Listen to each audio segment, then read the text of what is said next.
নমস্কার বন্ধুরা, নন্দিনী সিম্পল কুকের আরও একটি পর্বে আপনাদের সবাইকে জানাচ্ছি স্বাগত। এই রেসিপিটি একটা খেলে মন ভরবে না, যাকেই একটা দেবেন সেই দেখবেন আবারও চাইবে, এতটাই টেস্ট হয়। একটা দুটো খেলে মন ভরবেই না কিছুতেই। এই রেসিপির পুরো ভিডিওটা দেখার অনুরোধ রইল বন্ধুরা। অল্প কিছু জিনিস দিয়েই খুব কম সময়ের মধ্যে তৈরি হয়ে যাবে দারুণ টেস্টি একটি রেসিপি। তাহলে দেরি না করে চলুন দেখে নিই। আজকের এই রেসিপিটি তৈরি করার জন্য প্রথমে আমি এদিকে একটি কড়াইতে দিয়ে দিচ্ছি 1 চামচ পরিমাণ সাদা তেল। তেলটা একটু গরম হয়ে গেলে দিয়ে দিচ্ছি 1/2 চামচ পরিমাণ গোটা জিরা। জিরাটা যখন একটু ভাজা হয়ে যাবে এখানে দিয়ে দেবো আমি প্রায় 2 কাপ পরিমাণ জল। জলটা দিয়ে এখানে দিয়ে দিচ্ছি পরিমাণ মতো লবণ, 1 চামচ পরিমাণ দিয়ে দিচ্ছি চিলি ফ্লেক্স। আর এখানে আমি 3টি আলু গ্রেট করে নিয়েছিলাম, এই আলুগুলোকে এখানে দিয়ে দিচ্ছি। আলুগুলো দিয়ে নাড়াচাড়া দিয়ে খুব ভালো করে মিক্স করে নিচ্ছি। এই জলটাকে খুব ভালো করে ফুটিয়ে নিতে হবে আর আলুটাও প্রায় 80% সেদ্ধ করে নিতে হবে। এবার আমি এখানে 1/2 চামচ পরিমাণ হলুদের গুঁড়ো দিয়ে দিলাম একটু কালারের জন্য। খুব ভালো করে নাড়াচাড়া দিয়ে মিশিয়ে নিলাম আবারও। এবারে আমি ঢাকা দিয়ে রেখে দেব যাতে আলুটা খুব তাড়াতাড়ি সেদ্ধ হয়ে যায়। তো বন্ধুরা 6-7 মিনিট মতো আমি ঢাকা দিয়ে রেখে দিয়েছিলাম। এরই মধ্যে কিন্তু আলুটা খুব ভালোভাবে সেদ্ধ হয়ে গেছে। যেহেতু আমরা গ্রেট করে নিয়েছিলাম তো আলুটা সেদ্ধ হতে খুব বেশি সময় লাগবে না, অল্প সময়ের মধ্যে দেখবেন সেদ্ধ হয়ে যাবে। আলুটা যখন 80% সেদ্ধ হয়ে যাবে এখানে দিয়ে দেবো 1 কাপ পরিমাণ সুজি। সুজিটা দিয়ে নাড়াচাড়া দিয়ে খুব ভালো করে মিশিয়ে নিতে হবে আর অনবরত নাড়াচাড়া দিতে হবে। সুজিটা যেহেতু খুব তাড়াতাড়ি জল শুকিয়ে যায়, সুজিটাকে খুব ভালো করে নাড়াচাড়া দিয়ে মিশিয়ে নিলাম। অনেকটাই কিন্তু জল শুকিয়ে এসেছে। জল যখন পুরোপুরি শুকিয়ে যাবে এখানে আমি বাইন্ডিংয়ের জন্য দিয়ে দিলাম 1/2 কাপ পরিমাণ আটা। আটাটা দিয়ে আবারও খুব ভালো করে মিশিয়ে নিচ্ছি।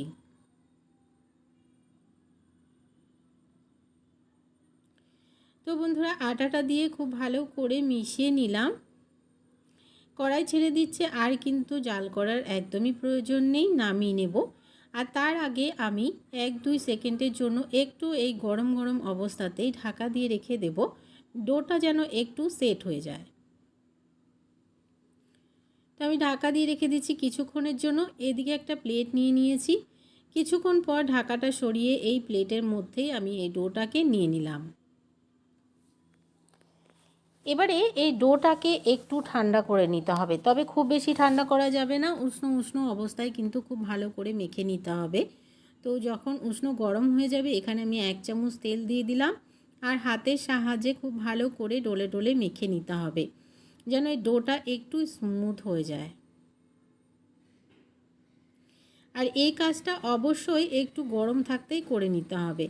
তো উষ্ণ উষ্ণ গরম, যেমন আমরা হাত দিলেই হাত পুড়ে যাবে না, ঠিক তেমন অবস্থা থাকতেই গরম আমি মেখে নিয়েছি আর একটা ডো রেডি করে নিয়েছি। এবার আমি এখান থেকে বেশ খানিকটা ডো নিয়ে নিলাম। একটু বেশি করেই নিয়ে নেব, যতটা আমরা রুটি তৈরি করার জন্য নিই তার থেকে একটু বেশি নিতে হবে। এদিকে একটা কিচেন বোর্ড নিয়ে নিলাম আর এই কিচেন বোর্ডের উপরে আমি দিয়ে একটু আটা ছড়িয়ে দিয়ে একটা রুটির মতো তৈরি করে নেব প্রথমে। এই রেসিপিটি কিন্তু আপনারা যে কোনোভাবেই তৈরি করে খেতে পারেন, যেমন এর থেকেও ছোট ছোট করে তৈরি করে, যেমন লুচির আকারে তৈরি করেও কিন্তু ভেজে নিয়ে খেতে পারেন। তো বন্ধুরা এখানে আমি একটা মিক্সি জারে ঢাকনা নিয়ে নিয়েছি আর এই ঢাকনাটা দিয়েই আমি শেপটা দেব। যেহেতু একটু বড় আছে তো ঢাকনাটা, তো তার জন্য আমি এটা নিয়েছি। আপনাদের কাছে যেটা থাকবে সেটা দিয়ে নিয়ে নেবেন। তো দেখুন কত সুন্দরভাবে কাটাও হয়ে গেল আর একটা সুন্দর শেপও তৈরি হয়ে গেল। ঠিক এইভাবে করে বাকিগুলোকেও তৈরি করে নেব। এবারে আমি এদিকে একটা ফ্রাইং প্যান বসিয়ে দিয়েছি আর ফ্রাইং প্যানটা একটু গরম হয়ে গেলে একটা আমি এখানে দিয়ে দেবো। দিয়ে দুপাশটাকে হালকা একটু সেঁকে নেব প্রথমে। এই রেসিপিটি তৈরি করতে কিন্তু খুব বেশি সময় লাগে না, অল্প সময়ের মধ্যে দেখবেন তৈরি হয়ে যাচ্ছে। দুপাশটা একটু সেঁকে নিয়ে আমি এখানে দিয়ে দিচ্ছি 1/2 চামচ পরিমাণ সাদা তেল। তেলটা দিয়ে একটু নাড়াচাড়া দিয়ে উল্টে পাল্টে সেঁকে নিচ্ছি। তবে এখানে আপনারা তেল ঘি যে কোনো কিছুই ব্যবহার করতে পারবেন, যেটা আপনাদের কাছে থাকবে। তেল বা ঘি যেটা দিয়েই ভাজবেন দেখবেন এগুলো খেতে কিন্তু দুর্দান্ত টেস্ট হয়। তো বন্ধুরা একটু ক্রিস্পি করে আর একটু গোল্ডেন ব্রাউন কালার আসা পর্যন্তই কিন্তু ভেজে নিতে হবে। এটা কিন্তু একদমই রেডি হয়ে গেছে, নামিয়ে নেব আর বাকিগুলোকেও ঠিক এইভাবে তৈরি করে নেব। তো দেখুন দুই পাশটায় কিন্তু, আর গ্যাসের ফ্লেমটাকে অবশ্যই হাইতে রেখেই কিন্তু এগুলোকে একটু ক্রিস্পি করে ভেজে নিতে হবে, তাহলেই এগুলো কিন্তু খেতে দারুণ টেস্ট হবে। তো বন্ধুরা আমি ওটা নামিয়ে নিয়েছি, আরও একটা দিয়ে দিয়েছিলাম, তো সেইখানে আমি কিন্তু ঘি ব্যবহার করছি। যেহেতু আমরা এই রেসিপির জন্য ঘি তেল দুটোই ব্যবহার করতে পারবো, তো আমি এখানে একদমই অল্প পরিমাণে ঘি দিয়ে দুই পাশটাকে একটু মাখিয়ে নিচ্ছি আর একটু কালার আসা পর্যন্ত ক্রিস্পি করে ভেজে নিচ্ছি। এটাও কিন্তু একদমই রেডি হয়ে গেছে। আপনারা যদি চান যে ডুবো তেলে ভাজবেন সেটাও কিন্তু করে নিতে পারেন, তাহলেও কিন্তু হবে। আর এই রেসিপিটি গরম গরম সার্ভ করুন, খেতে দুর্দান্ত টেস্ট হয়। আজকের রেসিপিটি ভালো লাগলে একটা লাইক শেয়ার করে দেওয়ার অনুরোধ রইল। নতুন বন্ধু আমার চ্যানেলে নতুন এসে থাকলে চ্যানেলটিকে সাবস্ক্রাইব করে পাশে থাকা বেল আইকনটাকে প্রেস করে অল বাটনে ক্লিক করতে ভুলবেন না, এই ধরনের রান্নার নোটিফিকেশানগুলো সবার আগে আপনাদের কাছে পৌঁছে যাওয়ার জন্য। আজকের রেসিপিটি এখানে শেষ করছি, দেখা হচ্ছে পরবর্তী রেসিপিতে। ততক্ষণ পর্যন্ত সবাই ভালো থাকবেন, সুস্থ থাকবেন। আজকের মতন তাহলে আসি বন্ধুরা।